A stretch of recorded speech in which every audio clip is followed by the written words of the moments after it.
Reading Robert Jordan's Wheel of Time.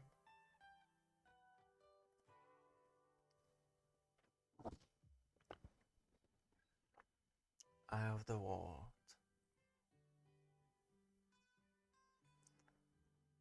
Part 22.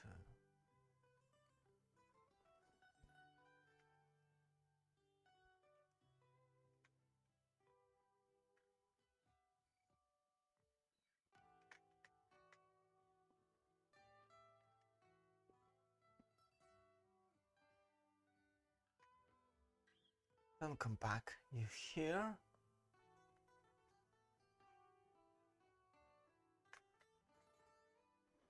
I don't know what you're up to, but don't let me see your shift eyes again.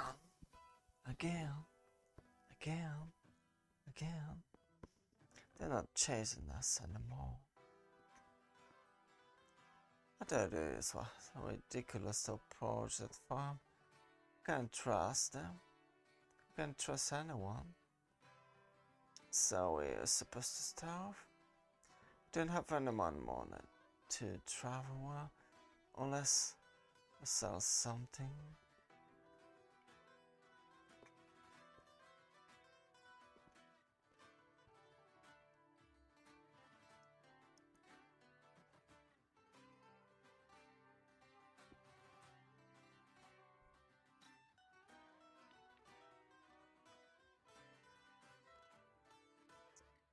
Why are you so anxious to sell my data?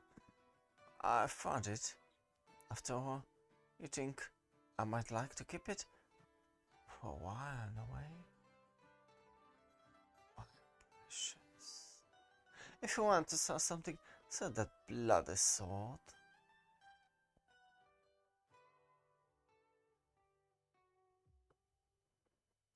My father gave the sword to me. That ruby would fetch enough to take us all the way to Camlin in a carriage. Maybe all the way to Tavalon. We could eat every meal in an inn, or sleep every night in a bed, or maybe you like the idea of walking halfway across the world and slipping onto the ground.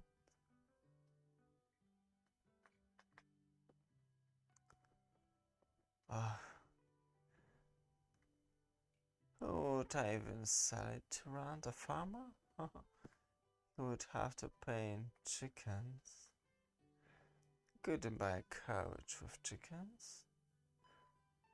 And if I ever show it in a new village, I've been through, they probably think we stole it. I knows what happened.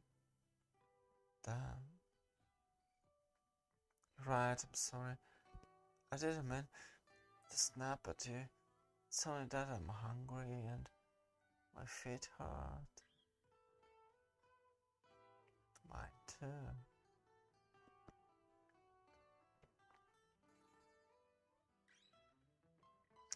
And sometimes wondered if it was worthwhile stopping at farms as they had been.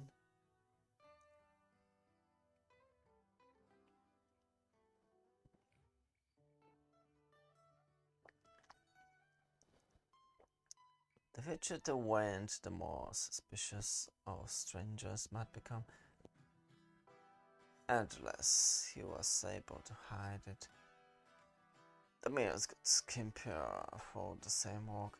Sometimes not even a bar was offered as a place to sleep. But then a solution to all the problems came to Randall. So it seemed. I came at Greenwell's farm. So I wish to work for some food and a place to sleep. Yes, sir. I don't have 9 children, still.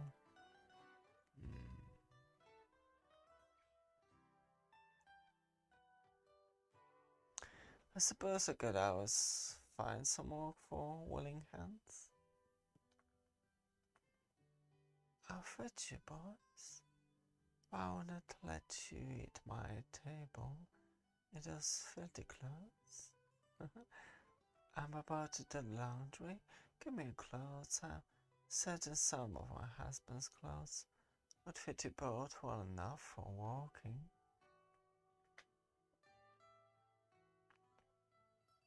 The war was hard but satisfying. And the presence of young children was a blessing, but weariness always is.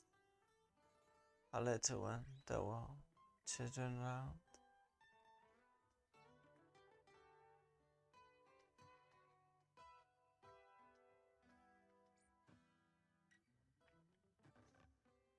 After supper they all sat down in front of the fireplace, but dug out Tom's cold balls and began to juggle.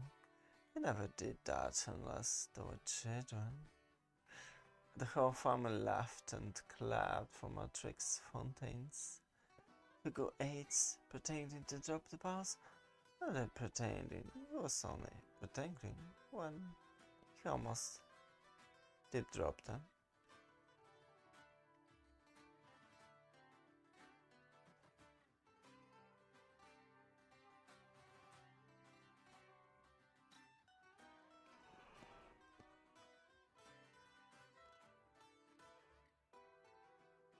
When what was done, bowing around the room, with as many flourishes as Tom might have made, Grant reached for Tom's flute.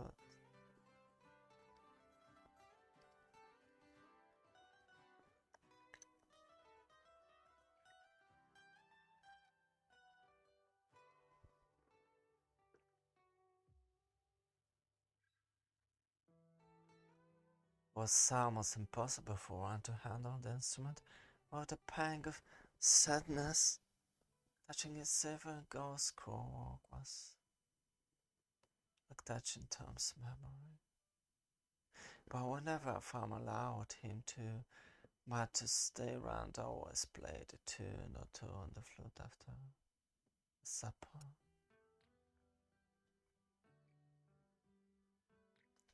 It was just a little something extra to pay the farmer, and maybe a way of keeping Tom's memory fresh.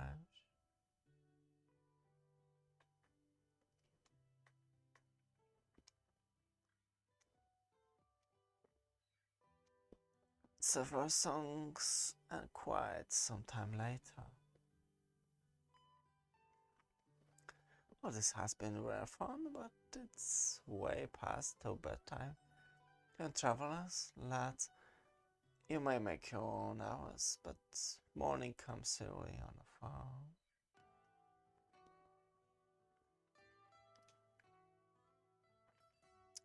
I tell you, lads, I have paid good money for an inn for no better entertainment than I've had this night. I've been for walks. You play so beautifully. I never heard anything so beautiful. You know, I think they deserve a reward. The barn is no fit place to sleep. They can sleep in Alice's room tonight. And Alice will sleep with me.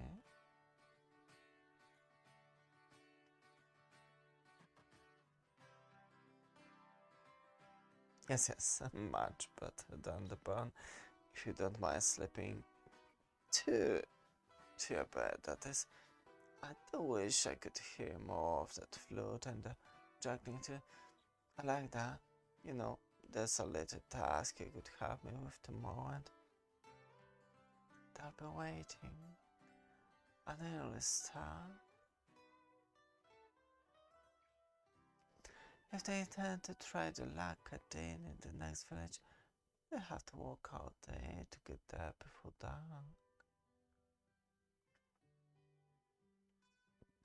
And it worked.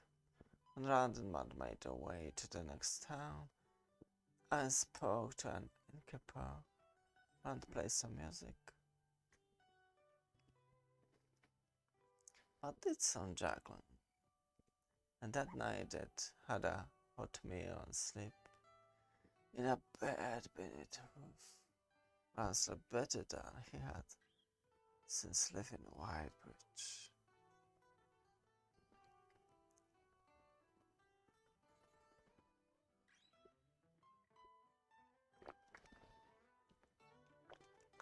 And that became the way of things. With a little luck and a ride or two, they would reach the next village on the road by dark and play for the supper. And they began to think their problems were over until they reached Camlin. But then they came to Four Kings.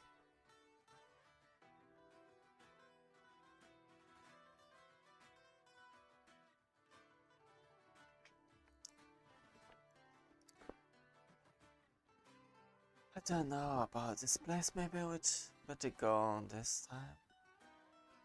I sleep under the hedge tonight when it looks like a storm is coming. Not a chance. I missed her bed again.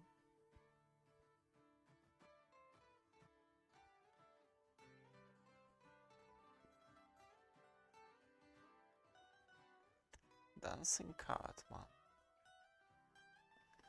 I don't hear any music coming out of that dancing Cartman. Let's try here. What do you want? Well, speak up. Buy a drink or get out. Do I look like a rare show?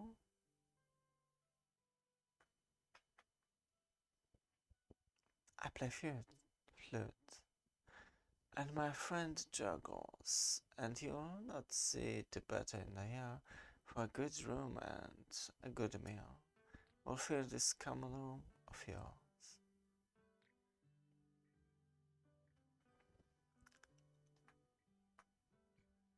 I've got a man plies the dulcimer. You have a drunk, some kind. Most time he can't see well enough to find a common room. I will never see him in 2 days.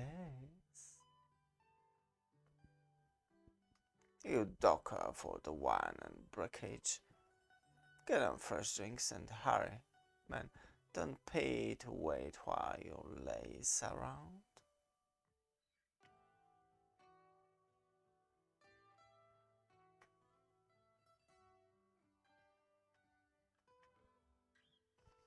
Tell you what, you can have a couple of pallets in an empty storeroom, and you can eat when everybody's gone.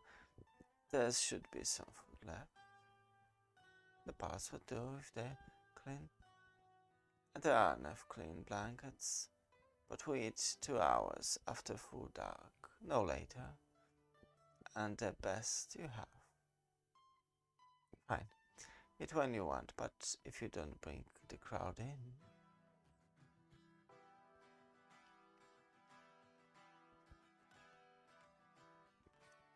Have Jack and Strom throw you out in the street.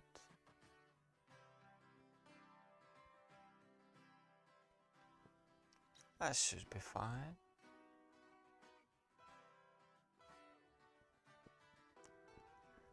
As long as we get what's agreed upon. Why, I say it, isn't it? Well, get started. You won't bring anybody in just standing here.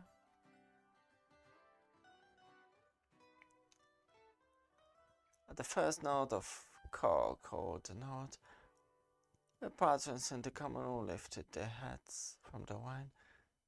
Even the bouncers sat forward a little. Outside, the sky muttered again, promising a thunderstorm, but still word spread.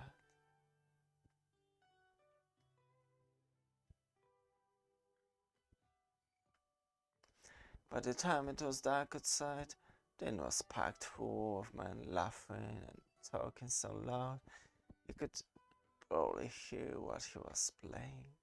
Only the thunder overpowered the noise in the common room. It was full and getting fuller. For every man who left or was thrown out by Jack and Strom, two came in from the street. They shouted for the juggling or for the particular tune, but mostly they were interested in drinking and fondling the seven maids.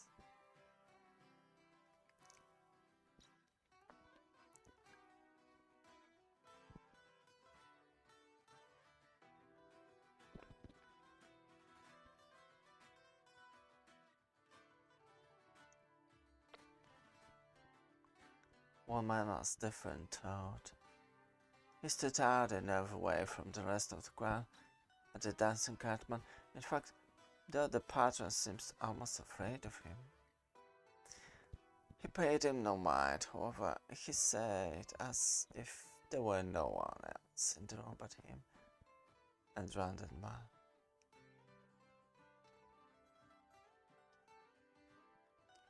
You see that guy in the front row? See him? I kept thinking, I know him. Me too. Maybe hunger's getting better of me. So let's see it.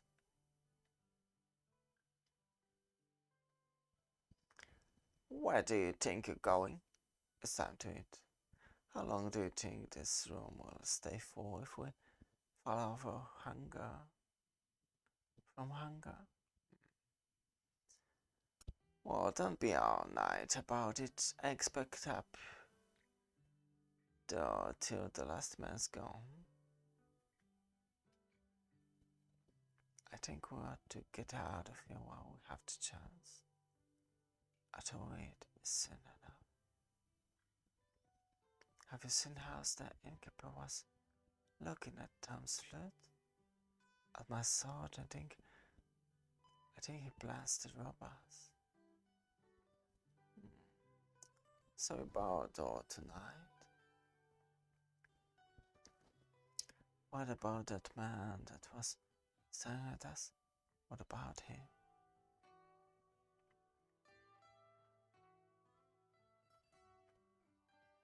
I'll be back in a minute.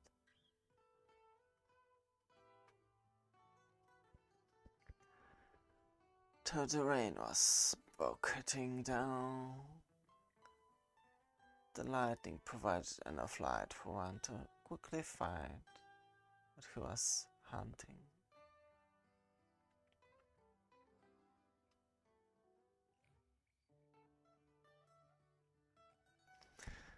The horses had been taken into the stable, but the black lacquered carriage Kristen went outside aboard, flighting mate after the name of the Gold Script coach, those Howard Gold. I don't remember where I had last seen coaches like this, with their owners' names on the door. He's from Whitebridge. After us?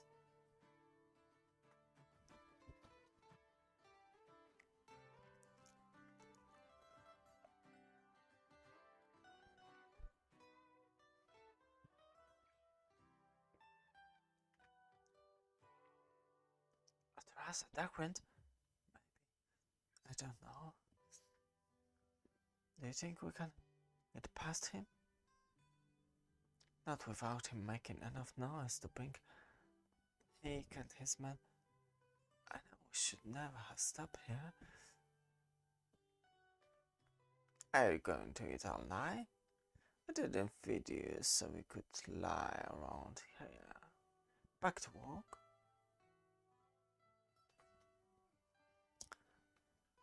To run the rest of the night seemed to last a year. Other sides looking at him, Hake and Jack and Strom, like vultures watching a sheep couch in a book, good waiting like something given was. Eventually the need to be up with their down began to pull men reluctantly out into the dark. A farmer Not only himself to answer to, but my chance were notoriously unfeeling about hangovers when they were paying drivers' wages. God was the last patron he gave Matt and Rand. And knowing smiles, he left the common room.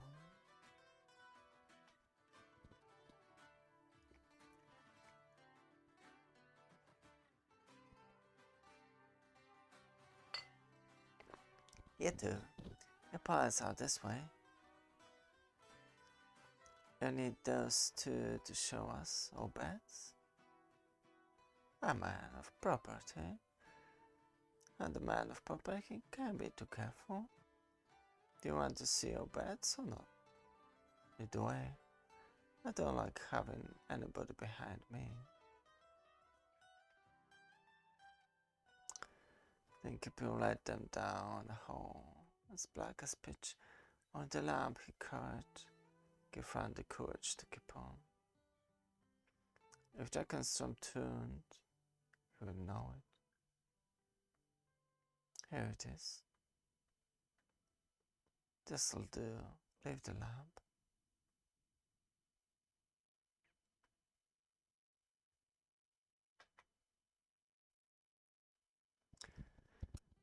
I told they were going to go for us in the hallway. What are they waiting for? For us to go to sleep. We need to get out of here. The window. Blood and ashes. No wonder Hake is so worried about us sneaking out.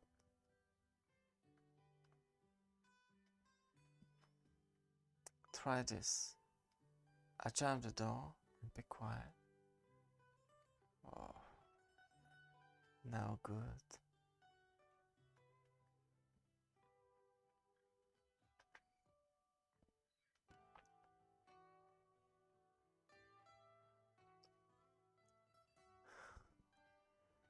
Well, keep trying.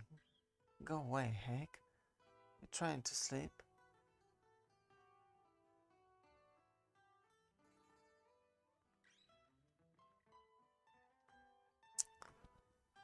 I fear you mistake me, Master Hake, and minions will not trouble us tonight. Now, let me and my young friends. We must talk. We don't have anything to talk about. Go away. Oh, but of course we do. I know what you are. Perhaps better than you do. Where do you how belong to my master? Stop running and accept it. We don't know what you're talking about. Leave us alone.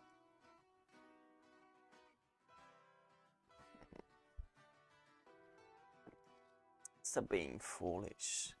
And over where the great Lord of the Dark has marked you for his own, you will submit to my master, to your master, or you will be made to submit. I tire of this. Open this door and submit, or spend eternity wishing that you had. If we don't have any choice, you could say yes and get our letter. Blood and ashes run. There's no way out. No way out.